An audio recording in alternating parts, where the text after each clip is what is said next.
Olá, eu sou o professor Lucas Neto, sou docente do Seminário Teológico Canaã. Sejam bem-vindos a esta videoaula da disciplina Epístolas Paulinas. Unidade 4, capítulo 2.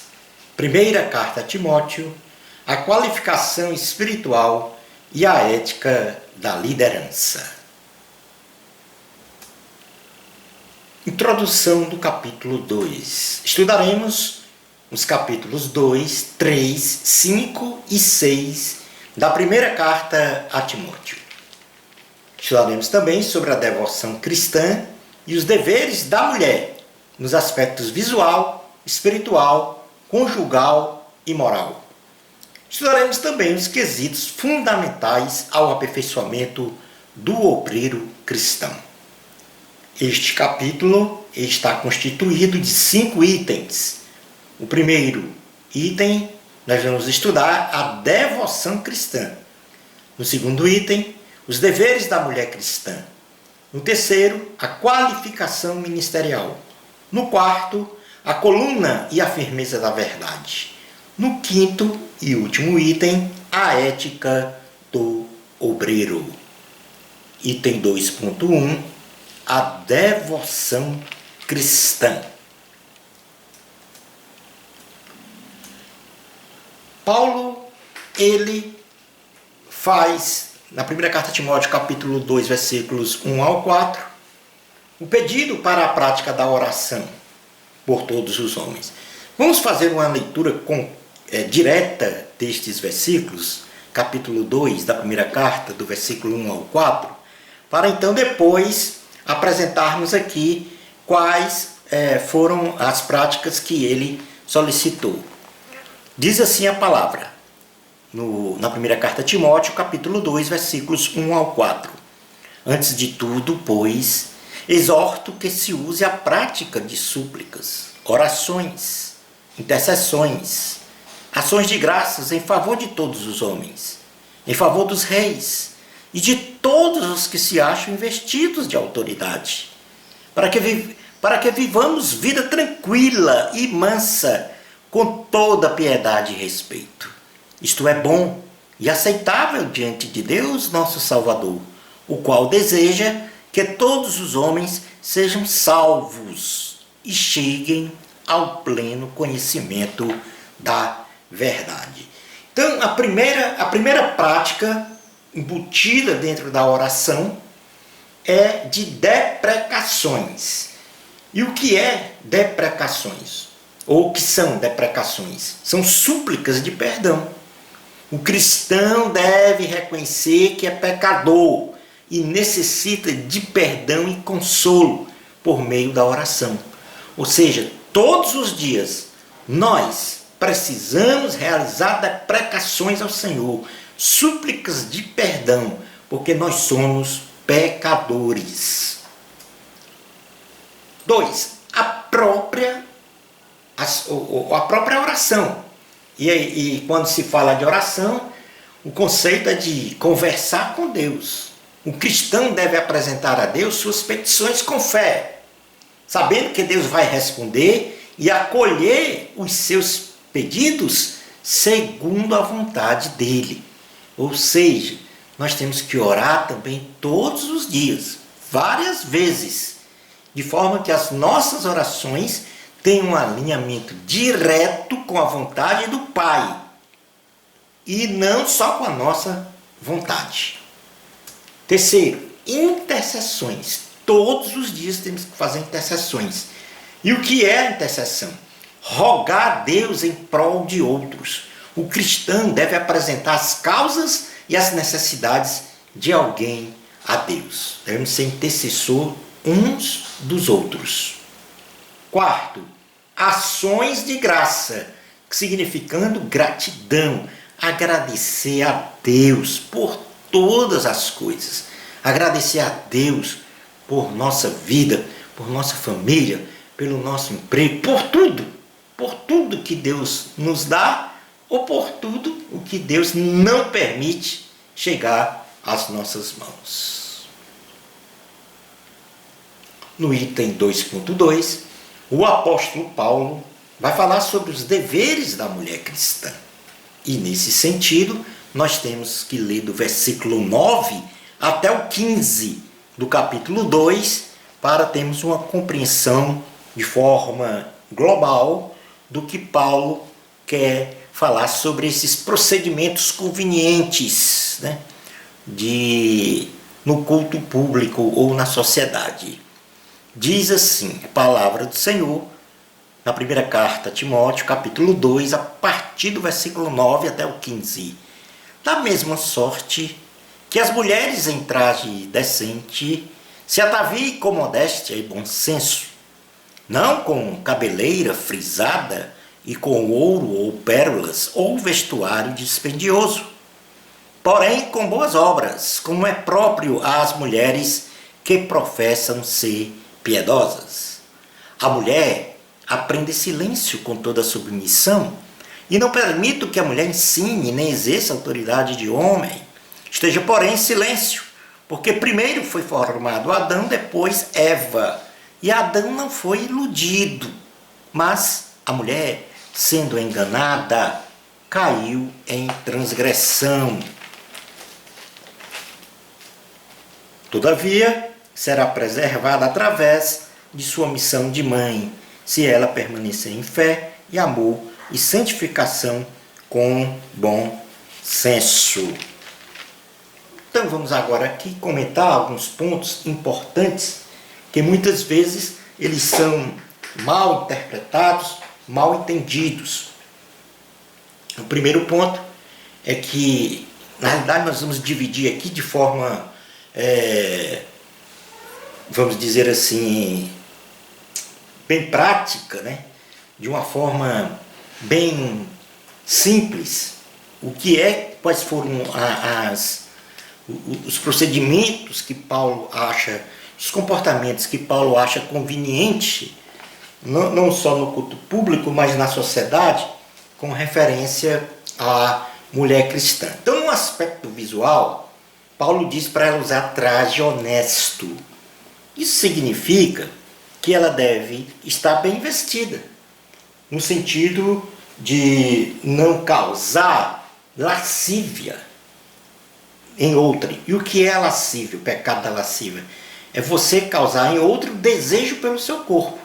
Então, quando a mulher usa trajes honestos, trajes em que não mostra a sua forma corporal para que cause desejo em outrem, ela está completamente alinhada com a palavra de Deus. Ou seja, usar trajes honestos. É nesse sentido. Não usar trajes que mostrem sensualidade ou a lascívia, o desejo de outrem pelo seu corpo. Segundo ponto, pudor. Uma mulher que se comporta com pudor é a mulher que não abre ela tem bom senso em tudo que ela faz, em tudo o que ela diz. Não causa imoralidade, não usa de palavras torpes. Modéstia, mulher ser modesta. E também sem ostentação. No aspecto espiritual, a mulher deve servir a Deus com boas obras. Ter a sua maternidade, que isso é uma dádiva de Deus, só ela pode ser mãe, fé, amor e santificação na sua maternidade, e uma vida piedosa, significando então amar as coisas que é de Deus. No sentido conjugal, submissão. E aqui há um ponto importante. Essa submissão, a definição de submissão é realizar uma missão sob a orientação de outrem. Então, no sentido bíblico, e aqui a gente vai ter uma visão de família, a palavra diz que no casamento o homem é o cabeça. Significa que ele não é o mandão. E ele não é aquele que vai escravizar a esposa, submeter a esposa aos seus pensamentos. Não, porque o casamento ele traz um compartilhamento. A palavra de Deus diz: e o homem deixa pai e mãe e vai unir-se à sua mulher, para se tornar os dois uma só pessoa. E quando os dois se tornam uma só pessoa, isso significa compartilhamento. Isso não significa um ter ascensão sobre o outro. Na realidade, o fato de um homem ser o cabeça na família é apenas uma regra que vai definir um comando, uma administração da sua família. Na realidade, homem e mulher se complementam e são iguais. Agora, a mulher, por ter maior sensibilidade, por ter uma percepção mais aguçada das coisas, nesse sentido de ser mais sensível, deve então ajudar o homem em administrar a família segundo a vontade de Deus. Por isso que Deus falou: far-lhe-ei uma ajudadora, nesse sentido. Não significa que Deus entregou a mulher para ser escrava, ou para ser simplesmente uma submissa aos caprichos do marido. Deve respeitar o marido, amar o marido. E o marido deve amar a esposa como Cristo amou a igreja, dando a sua própria vida. No sentido moral, devem ser honestas, não maldizentes, sóbrias, ou seja, equilibradas, e fiéis em tudo. Então, aí Paulo pôs exatamente nestes versículos estes aspectos de comportamento no campo visual, no campo espiritual, no campo conjugal e no campo moral. Muitas pessoas usam esses textos aqui como forma de submissão cega da mulher, como a mulher sendo apenas um objeto. E se faz assim, está deturpando a palavra do Senhor. No item 2.3, nós temos a qualificação ministerial. Essa qualificação ela está muito estratificada na Bíblia. E um dos pontos que se inicia, e aqui também eu vou fazer uma divisão que não está no livro, porque no livro vem misturado essa qualificação ministerial. E também na própria Bíblia há uma mistura. Mas eu vou fazer aqui uma divisão didática para que a gente venha a entender o que é que um homem ou uma mulher precisa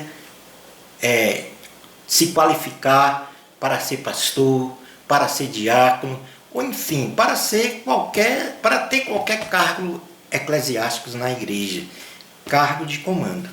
Então, no livro de Atos, capítulo 6, versículos 1 a 15, fala de um chamado para serem diáconos, né? Os apóstolos estavam sobrecarregados na questão operacional da igreja, na distribuição de alimentos, né, às viúvas, e aí foi levantada a questão de se escolher 7 homens para realizar esse trabalho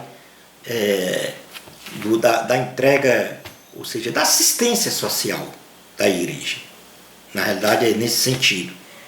Muitos pensam que o trabalho de diácono é apenas um trabalho operacional, mas na realidade para qualquer cargo eclesiástico é necessário que todas essas qualificações aqui estejam presentes nas pessoas, ou seja, desenvolvidas neles, né?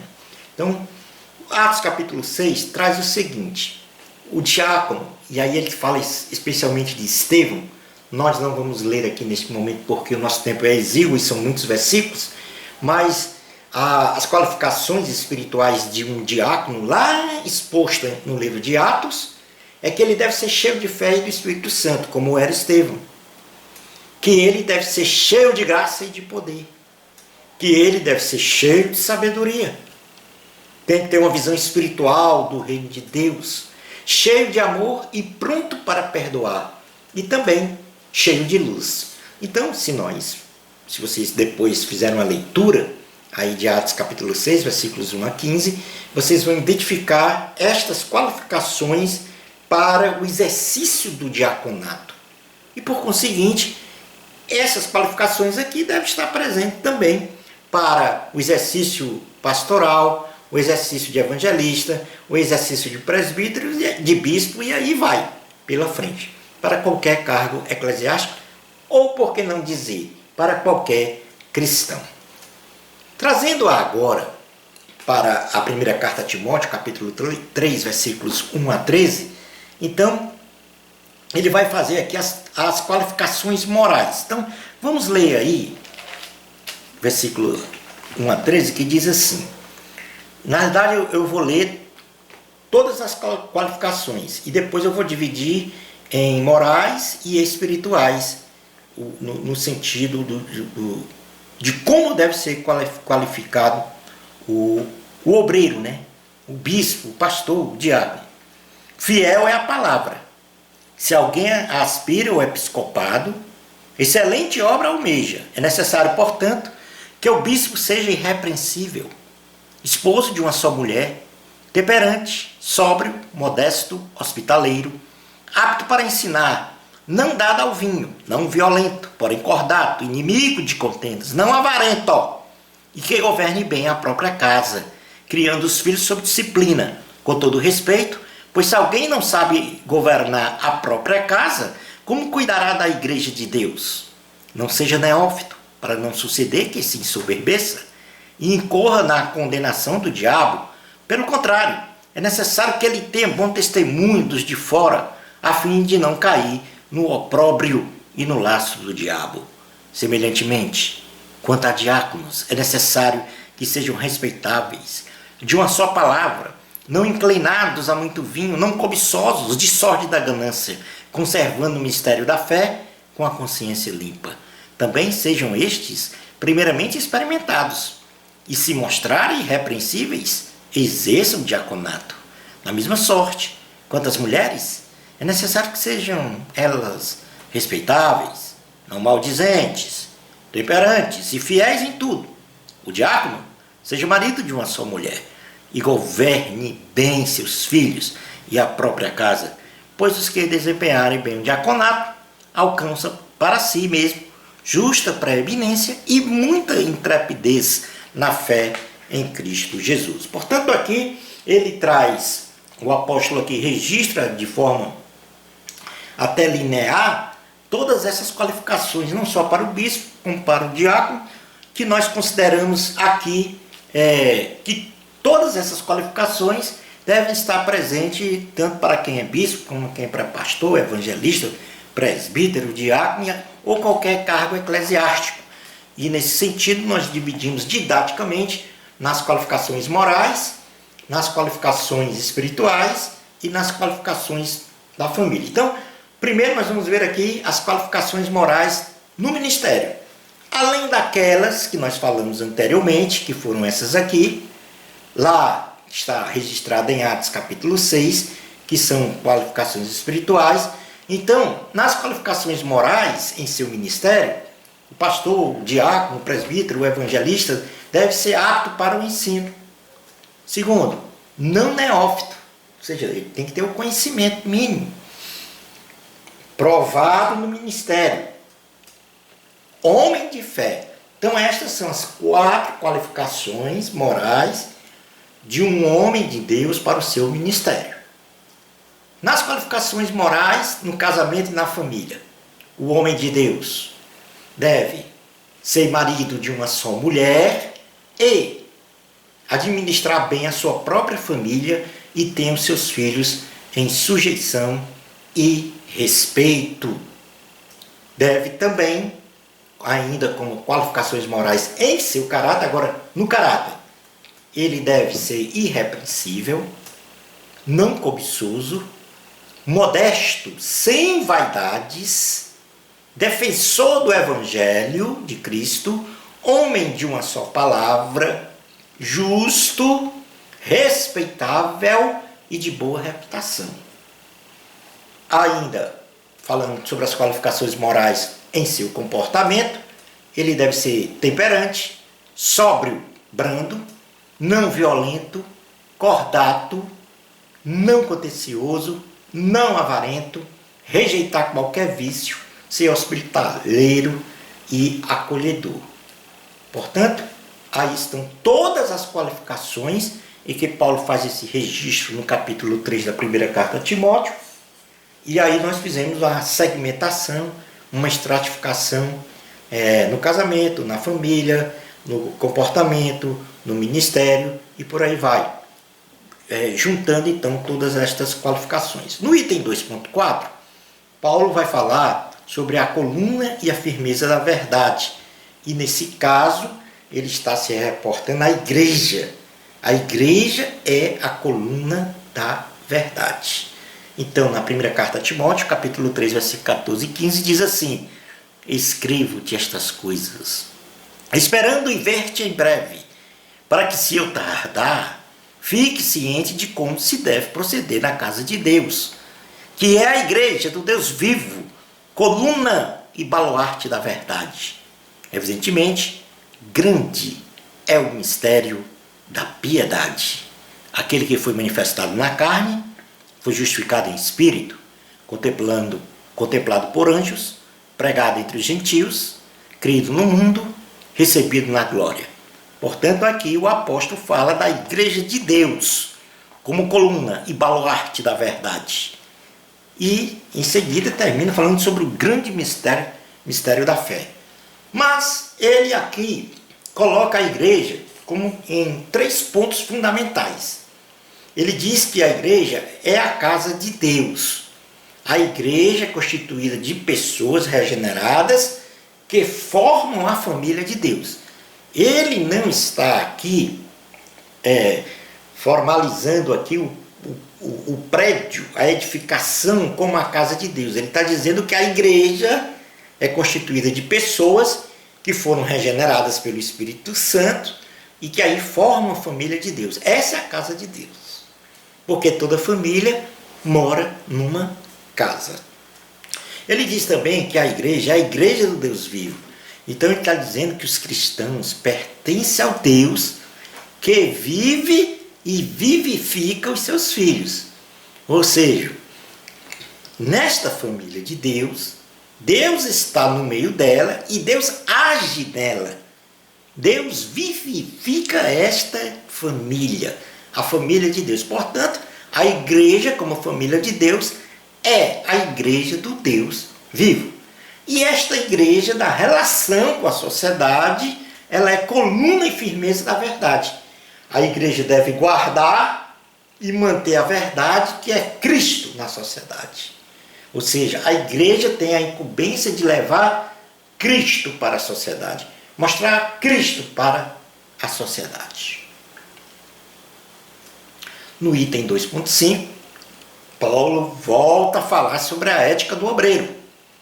E nesse sentido, ele faz ensinos a diversos grupos da igreja.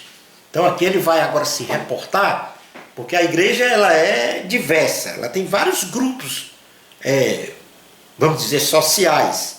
Nesse caso aqui ele até fez por faixa etária, mas existe vários grupos sociais. E para estes diversos grupos, ele deu ensinamentos. Então vamos ler aqui 1 Timóteo capítulo 5, versículos 1 e 2, diz assim: não repreendas ao homem idoso, antes exorta-o como a pai, aos moços como a irmãos, as mulheres idosas como a mães, as moças como a irmãs, com toda a pureza. Então, para os anciãos, o que é que ele diz? Não repreender asperamente, mas admoestar como aos pais, ter respeito, ter carinho com ele. Aos jovens, admoestar como a irmãos. As mulheres idosas, admoestar como a mães e com toda a pureza. E as moças, admoestar como a irmãs, com toda a pureza também. Já para as viúvas, e aí ele entra pelo versículo 3, diz assim: honra as viúvas verdadeiramente viúvas, ou seja, tratar as viúvas com honra. Aos presbíteros, então ele dá uma mensagem agora aos presbíteros, e ele fala isso já no versículo 17 a 20, que diz assim: devem ser considerados merecedores de dobrados honorários os presbíteros que presidem bem, com especialidade, os que se afadigam da palavra e no ensino, pois a Escritura declara: não amordaces o boi quando pisa o trigo, e ainda o trabalhador é digno do seu salário. Não aceites denúncia contra o presbítero, senão exclusivamente sob o depoimento de 2 ou 3 testemunhas. Quanto aos que vivem no pecado, repreende-os na presença de todos, para que também os demais temam. Então ele diz que os presbíteros têm que ser tratados como dignos de duplicada honra, principalmente os que ensinam, e não aceitar a acusação contra eles sem 2 ou 3 testemunhas. Ele também faz ensinos aos senhores e aos escravos. E aí nós já entramos na primeira carta a Timóteo, capítulo 6, versículos 1 a 2, que diz: todos os servos que estão debaixo de jugo, considere dignos de toda honra o próprio Senhor, para que o nome de Deus e a doutrina não sejam blasfemados. Também os que têm Senhor fiel não tratem com respeito, porque é irmão. Pelo contrário, trabalha ainda mais, pois ele que partilha do seu bom serviço é crente e amado. Ensina e recomenda estas coisas. Ou seja, deve ensinar os escravos, ou seja, ele ensina, Timóteo deveria ensinar aos escravos a honrar os seus senhores, e não desprezando os senhores que são crentes. Uma outra mensagem é para os ricos, e aí está no versículo 17, quando ele diz: exorta os ricos do presente século que não sejam orgulhosos, nem depositem a sua esperança na instabilidade da riqueza, mas em Deus, que tudo nos proporciona ricamente para nosso aprazimento.